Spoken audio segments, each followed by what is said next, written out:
అందరం ప్రార్థన చేద్దాం. మహోన్నతుడా, ఇదిగో తండ్రి, అరబ్ కంట్రీలపై నాయన బాంబులు వేస్తూ ఉన్నారు, యుద్ధాలు జరుగుతూ ఉన్నాయి.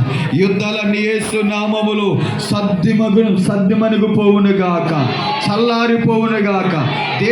దేశాలకు మధ్య సమాధానము కలుగును గాక, ఐక్యత కలుగును గాక.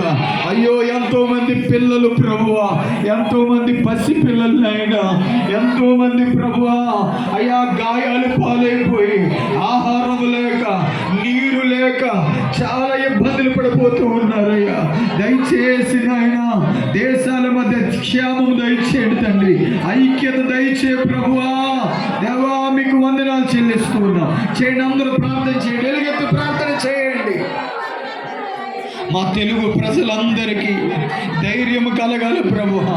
అయ్యో, మరలా దేశం వెళ్తానో లేదో, నా బిడ్డను చూసుకుంటానో లేదో, నా దేశం అడుగు పెడతానో లేదో, నేను ఎప్పుడు ఏమైపోతాను అని చాలా గందరగోళంతో, భయాందోళనతో భయపడుతూ ఉన్నటువంటి మా తెలుగు ప్రజలను ధైర్యపరచండి నాయన, ధైర్యపరచండి ప్రభు, ధైర్యపరచండి ప్రభు.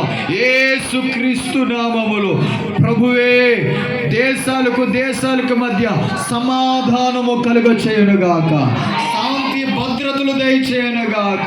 ఈ యుద్ధాలు యేసు నామములో ఆపివేయబడునుగాక.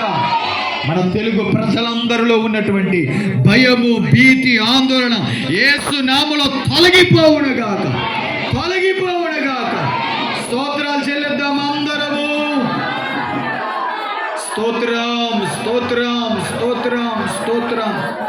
మన తెలుగు ప్రజలందరికీ వారి గుండెల్లో ఉన్నటువంటి భయము, భీతి, ఆందోళన యేసు నామములో ప్రభువే తొలగించునుగాక.